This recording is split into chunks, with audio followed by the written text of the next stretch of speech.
Good evening, everyone. Gian here. Our Bible verse for today is all about John 3:17 to 18.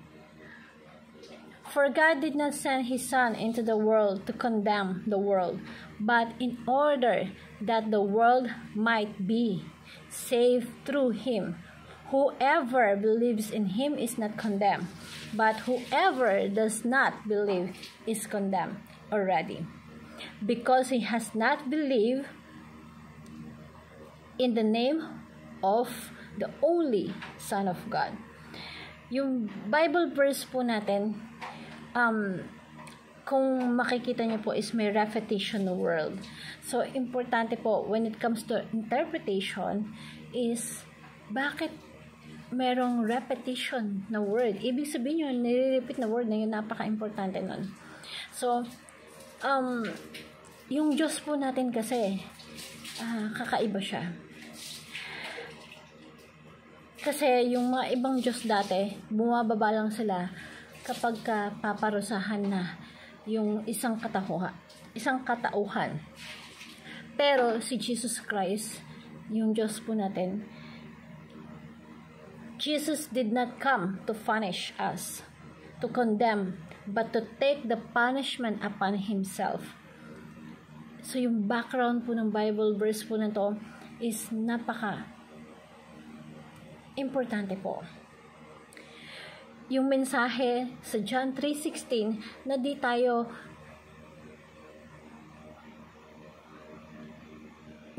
tayo dapat magsawa na paniwalaan yung message na yon. Kasi napaka secure nung message na yun sa atin, at napakasarap sa pakiramdam na you feel the love of our Lord Jesus Christ. Yung iba, lalo na yung against sa mga religion, mga atheist, pakiramdam nila yung verses na yun, for God so loved the world that He gave His only begotten Son, and whoever believes in Him shall not perish but have eternal life. Para sa ibang tao, kakatanghan yon. Pero sa atin, hindi Kapag tinignan mo, hindi katanghan yon. Tanging Diyos lang natin, the created of all things concerned sa'yo. Sa lahat ng creation niya, ibig sabihin may concern siya. It's not a foolishness. It's the message na dapat mong yakapin at dapat mong pagkatiwalaan, and dapat ka maniwala. Di natin yung Panginoong Diyos kasi napaka-amazing niya. Amazing grace, kakaiba siya. Imagine mo yung Diyos na nagkatawang tao, naging alipin, pinako yung krus, sinacrifice himself para sa pagmamahal sa atin. That took the punishment that is nararapat for you, para sa akin, para sa ating lahat. Na dapat tayo yun nandun tayo na parasahan. Pero because of the amazing grace from our God, He sacrificed His only Son to set us free from the condemnation. Sa bawat batas, merong kang nagawang mali, meron yung kaakibat na kaparusahan sa kasalanan na nagawa mo. Pero yung Panginoong Jesus natin, hindi niya tayo pinarisahan na kapag nananampalataya ka sa ating Panginoong Diyos, ito yung tinatawag na Lamb of God. Si Jesus is the Lamb of God who takes away the sins of the world. Kung naghahanap ka pa ng ibang way para maligtas ka, at hindi ka nagtitiwala sa ating Panginoong Diyos na Siya lang yung makakapagligtas sa'yo, like naghahanap ka pa ng ibang religion, mga traditions, or mga iba pang gawain para maligtas ka, wala kang ibang patutunguhan kundi condemnation.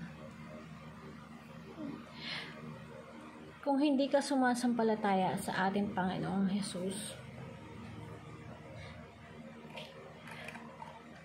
wala kang ibang kapupuntahan. So, let's begin and continue in the grace of our God.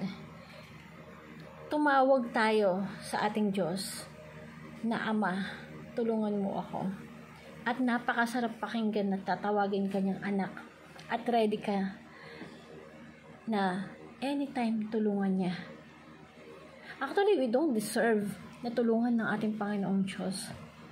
Pero binigyan niya tayo ng pagkakataon para matulungan at matawag natin siyang Ama. Yung pagkakataon na sinuko mo yung buhay mo sa ating Panginoong Diyos. So, let us begin with the grace of our God na sa pamamagitan ng biyaya ng ating Panginoong Diyos, iniligtas tayo at gumawa siya ng mabuti sa buhay natin. Yung biyaya ng Diyos sa atin is dapat hindi lang sa simula, dapat patuloy ito sapagkat yung biyaya ng Diyos is panghabang buhay. Kapag ikaw ay nasa presensya ng Diyos, panghabang buhay yon. So let us be free by being slave of Christ. Tayo ay alipin ni Kristo. Imagine mo sa lahat ng alipin, tayo yung binigyan niya ng kapayapaan, tayo yung binigyan niya ng kalayaan. Binili tayo ng ating Panginoon Diyos sa halaga na ibig sabihin, alipin niya tayo pag may-ari tayo ng ating Panginoon Diyos na siya yung masusunod sa buhay natin. Binili niya tayo ng sarili niyang dugo. Imagine niyo yun. Binili niya tayo ng sarili niyang dugo para mailigtas tayo. So, napaka-swerte natin na dapat natin pagkaingatan kung anong meron ka ngayon at dapat mo siyang pangasalamatan kung anong ibinigay niya sa atin na gift. So, hope this Bible verse will help you a lot, and I want to share to you this simple prayer. Lord Jesus, we admit that I am full of sins, that we are full of sins and rebellion, but let us praise you and thank you because you willingly took that punishment upon yourself when you were crucified on the cross. You took away the wrath that is meant for me, for everyone. So God, grace is indeed amazing grace. And by the powerful name of you, Lord Jesus Christ, we pray. Amen. Thank you everyone and God bless.